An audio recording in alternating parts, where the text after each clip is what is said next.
스타트업 직장인 토크 페이지 B 시작하겠습니다. 안녕하세요, 앨리스입니다. 안녕하세요, 엠마입니다. 네, 반갑습니다. 요즘 날씨가 참 많이 덥죠? 아, 엄청 더워요. 네, 우리 지구가 괜찮을지 걱정이 많이 되는데. 그러니까요. 네, 오늘 제가 가져온 주제는요. 엠마 혹시 햄버거 좋아하시나요? 그렇게 좋아하진 않지만. 아, 그래요? 네. 전 되게 좋아하거든요. 아. 최근에 이제 저번 달 6월 26일에 강남에 파이브가이즈라는 이제 미국 햄버거집이 오픈을 했습니다. 네. 6월 26일에. 혹시 아직 안 드셔보셨죠? 미국에서는 먹어봤는데 한국에서는 안 먹어봤죠. 저도 싱가포르에서 먹어봤는데 한국에서는 아직 못 먹어봤고 맛이 어떠셨나요, 그때? 그닥. 저 미국 햄버거를 별로 안 좋아해서요. 짜고 뭐 그래가지고 양도 너무 많고. 그죠. 좀 약간 기름지고 정말 그 살찌는 미국 맛이긴 한데 사실 그 맛으로 먹는 거 아니겠습니까? 뭐 인앤아웃이나 뭐 파이브가이즈나 비슷비슷했던 것 같아요. 저는 인앤아웃 이번에 미국 여행 갔을 때 먹어봤는데 맛있더라고요. 맛있어요. 네, 괜찮더라고요. 재료도 좀 신선한 것 같고. 네, 그래서 이제 미국의 3대 버거라는, 이거 누가 정했는지는 모르겠어요. 3대 버거라는 게 있는데, 그 쉐이크쉑이라고 부르는 쉐이크쉑 피자랜다. 햄버거랑 인앤아웃, 방금 저희가 말했던 인앤아웃, 이제 서부에서 유명한 햄버거죠. 그 다음에 파이브가이즈 이렇게 3개가 미국 3대 버거다. 누가 정했는지는 모르겠으나, 뭐 그런 얘기가 있는데, 이제 쉐이크쉑은 SBC가 들여왔고, 한국에. 인앤아웃은 없죠, 지금. 네. 그 다음에 파이브가이즈가 이제 두 번째로 들어오게 됐습니다. 그래서 파이브가이즈가 이제 오픈을 한 게 강남 신논현역 사이, 굉장히 이제 수제버거의 어떤 격전지라고 부를 수 있는 곳이에요. 뭐 많죠. 네. 쉐이크쉑도 여기 있고, 그 다음에 수파두파 버거라는 그 BHC에서 들여온 또 버거가 있어요. 요것도 이제 강남 신논현역 사이에 있고, 파이브가이즈도 이제 수파두파 버거 근처에 입점을 하게 됐고요. 좀 빨리 이제 문을 닫기는 했는데 오바마 버거로 알려졌었던 굿스타프 이터리라는 가게도 이제 강남 신논현 쪽에 위치를 했었습니다. 저는 가보기도 전에 문을 닫아버려서 아쉽게도 이제 못 갔지만 왜 이렇게 됐는지 모르겠어요. 왜 강남이 햄버거의 격전지가 되었나. 좀 젊은 그 소비자층한테 테스트를 해보는 것 같아요. 그럴 수 있겠네요. 아무래도 젊은 유동인구가 많기 때문에. 그래서 이제 파이브가이즈를 이제 시키면은, 한국에서 시키면 베이컨 버거에 프라이에 밀크쉐이크 이런 식으로 시키면 한 3만 원대에 나온다고 하더라고요. 비싸죠. 햄버거 치고 비싸죠. 비싸죠. 네.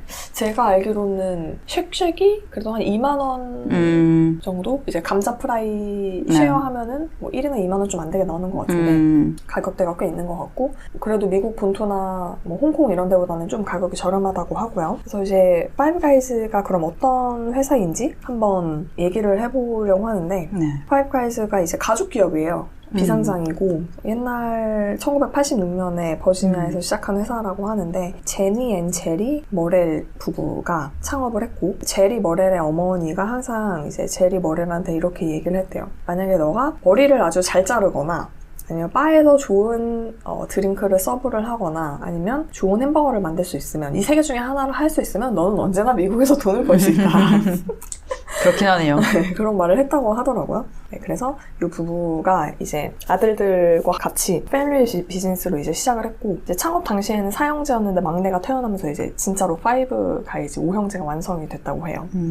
애들을 대학을 안 보내고 이제 비즈니스를 하라고 뭐 했다, 이런 얘기도 홈페이지 가보면 살짝 나오고요. 그래서 1986년에 이제 버지니아에서 시작한 파이브가이즈가 2003년부터 프랜차이즈를 시작해서 18개월 만에 가맹점 300개를 돌파를 하면서 급성장을 해서 이제 현재 세계적으로 매장이 한 1,700개 정도가 이미 있고, 또 1,500개는 오픈 준비 중이라고 합니다. 그래서 한국은 아시아에서 6번째로 진출한 나라라고 하고요. 뭐 기사 같은 거 보면은 파이브가이즈가 아직 일본에 없대요. 그래서 일본 관광객들도 이제 한국에 놀러 온 김에 뭐 파이브가이즈 가보기도 한다, 이런 내용도 있었고요. 그래서 이렇게 확장세에 있는데, 어떤 기사를 보면은 이제 해외 진출하는 거에 비해서 미국 현지에서는 좀 브랜드 영향력이 좀 줄어들고 있다, 뭐 이런 의견도 있긴 있습니다. 네. 너무 확장을 빨리 해가지고 품질이 좀 떨어진다, 이런 얘기들도 좀 있고요. 그래서 우리나라에는 일단은 하나 갤러리아에서 하나 삼남 김동선이라고 네, 파이브가이즈를 들어오면 하나 삼남 김동선이라고 이제 많이 얘기를 하는데, FC 코리아라는 이제 자회사를 설립을 해서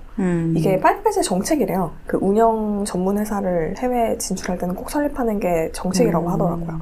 그래서 FG 코리아라는 자회사에서 파이브가이즈 운영을 하고 있고 처음에 이제 기자회견 같은 거 할 때 이제 이게 대기업에 어떻게 보면은 좋은 점이죠. 기자회견 같은 거 하면서 새로운 거를 홍보할 수 있다는 거. 근데 김동선 님이 되게 자신감 있게 내가 근처에 있는 햄버거들 먹어봤는데 우리 게 제일 맛있다.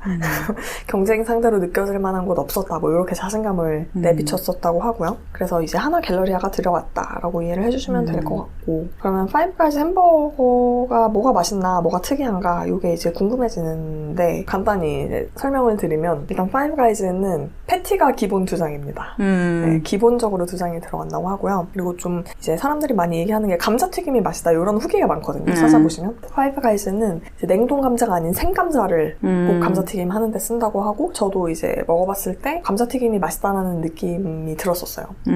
그리고 좀 더 신선하고 맛있는 음식을 이제 제공을 하기 위해서 주방에 냉동고가 없고 주방에 없는 게 이제 냉동고, 전자레인지, 타이머가 주방에 없다라고 하더라고요. 그리고 이제 파이브가이즈만의 문화가 캘리브레이션이라는 이제 문화가 있다고 하는데 오전 10시, 오후 3시에 한 번씩 매장 점검을 하는 거죠. 감자가 튀겨진 상태를 뭐 점검을 하고 맛을 보고 이런 일관된 품질을 위해서 그런 문화가 있다고 하고요. 그리고 이제 가장 특이한 점은 사실 땅콩. 여기가 땅콩 기름 쓰는 걸로 되게 유명하거든요. 네. 땅콩 기름을 쓸 뿐만 아니라 또 실제로 매장에서는 실제 땅콩을 제공하기도 한다고 합니다. 무제한으로. 매장 안에서 먹는 거는 무제한이래요. 네, 그래서 땅콩이 있고요. 또 하나 특이한 점은 이제 토핑을 좀 자유롭게 넣을 수 있다는 거. 그래서 특히 이제 쉐이크에 넣는 토핑이 좀 특이한 게 많은데 베이컨을 넣을 수가 있대요. 밀크쉐이크에. 그거 좀 특이했던 것 같고 그다음에 뭐 바나나, 뭐 딸기, 초콜릿, 뭐 피넛버터, 쿠키 등등등 이런 쉐이크를 이제 추가 요금 없이 원하는 대로 넣을 수 있다고 합니다. 이게 좀 특이한 점일 수 있을 것 같아요. 아마 햄버거에도 무제한 그 토핑을 원하는 거를 넣을 수 있을 거예요. 원하는 조합으로. 그게 좀 특이한 점일 것 같고요. 좀 재밌었던 거는 이제 감자튀김이 맛있는 걸로 유명한데 파이브가이즈에서 이제 한국의 맛있는 감자를 찾기 위해서 이제 열심히 돌아다녔고 이제 매장에 가면 이렇게 써있대요. 오늘의 감자는 어디서 가져온 거다.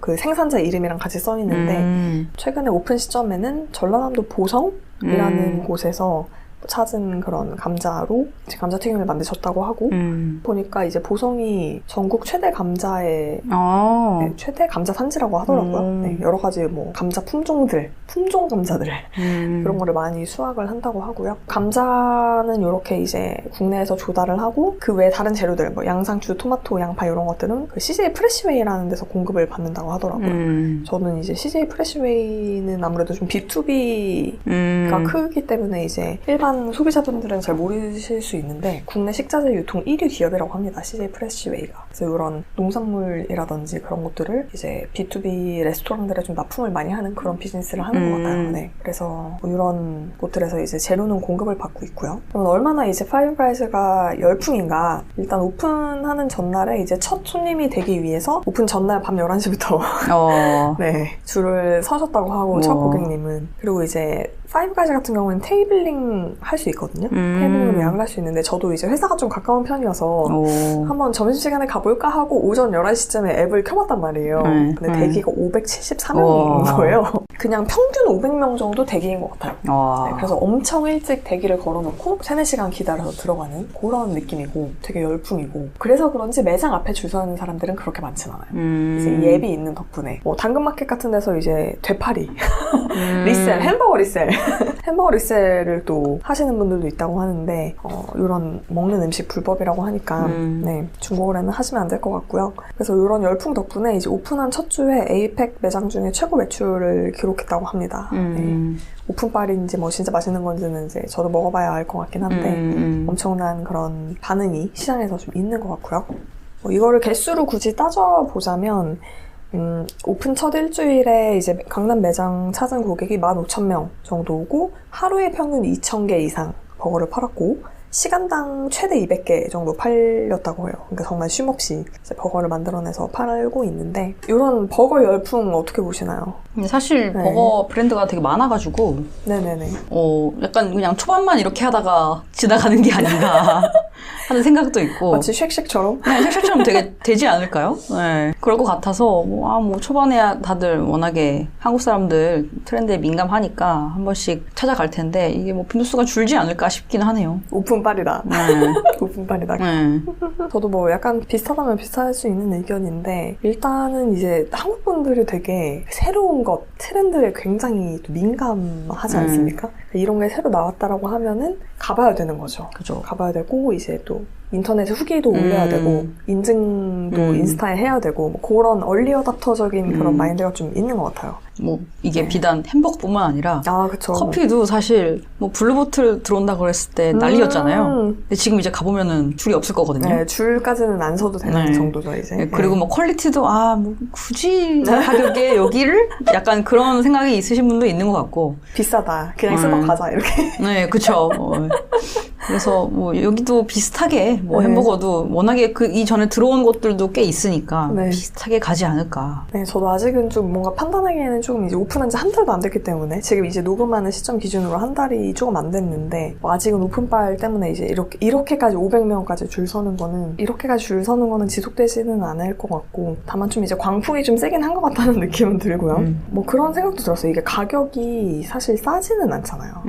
가격이 3만 원대면은 네. 네, 꽤나 레스토랑에서 밥 먹을 수 있을 정도 되는 것 같은데 이거를 먹는다는 거는 뭐 그래도 소비 수준이 되게 약간 프리미엄 버거에 3만 원 쓴다는 거는 그래도 프리미엄한 그런 거를 좀 그래도 어떻게 보면 지불할 수 있는 소비 수준으로 그래도 올라오지 않았나? 뭐 이런 생각도 들고요. 사실 이거는 예전에 그 고든 램지 버거 잠실에 네. 들어왔을 때도 네. 막 그때도 막 이제 10만 원 가까이 막 했는데 들어가기가 힘들어서 못 먹는 그런 상황이었잖아요. 네. 요즘도 그런지는 모르겠으나 그래서 약간 그렇게 좀 정말 좋고 맛있는 거는 비싼 돈 주고 먹고 아니면은 완전 가성비로 가고 이렇게 약간 양극화 같이 좀 되어가는 것 같기도 해요. 이런 프렌디 마켓이라든지 뭐 다른 것들도 비슷하겠지만 그리고 뭐 이거는 다 요즘 들어오는 것들은 다 비슷한 것 같은데 한국화가 지나치게 되는 것보다는 되게 현지의 어떤 거를 유지하는 거가 한국 시장에서는 또 오히려 잘 먹히기도 하는 것 같은 워낙 또 그런 해외도 많이 나가보셨고 이제 많은 국민들이 그래서 그런 새로운 맛이라든지 이런 거에 굉장히 익숙하고 또 잘 받아들이는 그런 뭐 까다롭긴 하지만 그래도 잘 받아들이는 그런 시장이 아닌가 그런 생각도 해봤습니다. 네. 뭐 파이브가이즈 정책 자체도 이제 굳이 국내 햄버거 가게들이랑 비교를 하자면 뭐 롯데리아 같은 데는 아니면 버거킹 같은 데는 신메뉴를 진짜 많이 내거든요. 뭔가 이제 현지 뭐 우리나라에만 내는 그런 로컬라이제이션 된 메뉴들이 있는데 파이브가이즈는 그런 거 없다고 하더라고요. 그러니까 오리지널리티를 유지하는 게 장점이고 그런 브랜드 정체성을 유지하는 게 장점이어서 그런 정책은 계속 갈 것 같고요. 그래서 파이브가이즈가 지금 1호점이 좀 잘 돼서 2호점도 곧 오픈을 한다고 해요. 더현대. 네, 저 오늘 끝나고 더현대 갈 건데 더현대 그 식품 매장에 10월경에 2호점 오픈이 계획되어 있다고 하고요. 그리고 앞으로도 쭉 뭐 한 매장 15개 정도 연다고 합니다. 열 계획이라고 합니다. 네, 이렇게 이제 프리미엄 버거 회사인 파이브가이즈가 선전을 한 동안에 또 사실 버거가 되게 많잖아요. 우리나라에. 그렇죠. 네. 아까 말씀드렸던 막 버거킹도 있고 뭐 맥도날드, 네. 맘스터치 한때 맘스터치 진짜 난리였는데 네. 그죠? 싸이버거 맛. 네, 그렇죠. 저도 즐겨 먹었었던 기억이 나는데 이런 버거 회사들은 약간 그 M&A 매물로 많이 나오고 있다고 하더라고요. 그래서 뭐 맥도날드 같은 경우에는 이제 동원그룹에서 살까 말까 하다가 태핑을 했다가 결국에는 안 하는 걸로 공식적으로 이제 발표를 했고요. 뭐 당연히 이슈는 이제 가격 때문에 맥도날드가 내놓은 매각가가 한 5천억 정도였는데 동원그룹에서는 한 2천억 가격이 안 맞아서 뭐 안 팔기로 했다 뭐 이런 기사가 있었고 버거킹 같은 경우도 이제 나온 지 꽤 됐죠. 매물로 나온 지 21년 정도에 이제 매물로 남았는데 역시나 인수할 만한 곳을 찾지를 못해서 네. 당시에 이제 그 사모펀드 운영사에서 버거킹을 갖고 있었는데 이게 아마 두산에서 원래 버거킹을 들어갔을 거예요. 두산그룹에서. 근데 이제 두산이 잠깐 힘들었던 시기에 이것저것 정리를 하면서 버거킹도 아마 정리를 했었을 것 같은데 그때 그 사모펀드에서 사갔던 것 같고 근데 그 사모펀드 운용사에서는 이제 버거킹 몸값으로 1조를 불렀는데 이제 되게 비싸게 부른 거죠. 어떻게 보면. 네. 근데 아직도 팔지 못했다. 그리고 맘스터치도 저는 맘순지 매물로 나온 거는 몰랐었는데 여기도 이제 뭐 작년에 팔려고 했으나 매각하려고 했으나 잘 안 됐다. 네, 그래서 매각 가격이 계속 이제 떨어지고 있는 그러다 보니까 이제 서로 원하는 가격이 맞지 않아서 진행이 안 되는 것 같아요. 그래서 뭔가 이런 소비의 양극화 같은 게 뭐 우리의 수준이 올라간 걸 수도 있고요. 아니면은 어떻게 보면 이게 F&B 업계가 되게 트렌드를 또 많이 따라가지 않습니까? 그러니까 사실 이런 지금 말씀드린 브랜드들이 그래도 꽤 오래된 브랜드들이에요. 특히 버거킹, 맥도날드 이미 너무 많이 먹어봐서 지겨울 수도 있을 것 같아요. 네. 좀 사람들은 더 새로운 걸 먹어보고 싶고 네, 이게 뭐 아무리 우리가 햄버거 먹은 지 오래되고 했지만 또 김치찌개 같은 거랑은 또 다른 느낌이잖아요. 그래도 외국 음식이기 때문에 이제 좀 슬슬 지겹고 다른 거 먹어보고 싶다. 이렇게 생각을 하는 게 아닐까 소비자들이. 네, 그래서 이런 약간 버거 시장의 지각 변동이 네, 몇 년 전부터 꾸준히 좀 일어난 게 아닐까라는 생각이 들고요. 아무래도 시장을 처음에 들어왔을 때에 비해서 이제 성장을 기대하기가 힘드니까 이렇게 팔려고 뭐 준비를 하거나 하지 않았을까 싶네요. 맞아요. 맥도날드가 언제 처음에 들어왔을까요? 한 20년은 넘지 않았을까 싶어요. 그렇죠. 예. 더 됐죠. 더 됐을 것 같아요. 30년? 스타벅스도 그렇고 뭐 되게 오래됐는데 이게 변화를 하지 않으면은 따라가기가 쉽지가 않아서. 그렇죠. 이제 사람들이 슬슬 새로운 거를 먹고 싶으니까 맥도날드보다는 파이브가이즈 돈 더 내더라도 약간 이렇게 되는 거죠. 그래서 이제 쉑쉑도 왔고 파이브가이즈도 왔으니까 이제 자연스럽게 사람들이 또 인앤아웃 되게 유명한데 이제 한국에는 아직 안 들어왔단 말이죠. 그래서 뭐 한국에 올까 말까, 한국에 언제 오나 막 이런 얘기들이 있는데 그냥 인앤아웃 같은 경우에는 2012년에 상표권 출원을 했대요. 한국에 인앤아웃 상표권 출원은 했는데 그냥 가끔 팝업 스토어만 이제 하고 있고 아직까지 정말 진지하게 이제 시장에 들어올 계획은 없는 것 같습니다. 팝업 스토어 하는 이유는 저도 이제 이번에 리서치 하다가 알았는데 이런 상표권을 등록해놨을 때 이제 상표권은 속지주의잖아요. 그 지역에서만 이제 한국 상표권을 받았으면 이제 한국에서 3년에 한 번 사용해줘야 된다고 하더라고요. 3년에 한 번 정도는 써줘야 이제 상표권의 소유권이 인정이 되는 것 같아요. 그래서 하루 정도 하더라고요, 보통. 네, 팝업 스토어 하면 하루 정도 하는 것 같은데 그냥 상표권 유지 목적으로 하는 게 아니냐라는 그런 관측들이 있고요. 인앤아웃은 아직까지는 구체적인 계획은 없는 것 같다는 네, 그런 의견들이었습니다. 한번 오늘은 파이브가이즈 요즘 이제 외식 업계를 뒤흔들고 있는 파이브가이즈에 대해서 한번 얘기를 해봤고요. 여러분도 혹시 궁금하신 분들은 보니까 남녀노소가 없는 것 같더라고요. 파이브가이즈 가보니까. 물론 이제 약간 젊은 분들이 많이 오시긴 하지만은 이런 거를 빨리 먹어보면 재미있으니까 경험 측면에서 네, 이제 맛이 전부가 아니지 않습니까?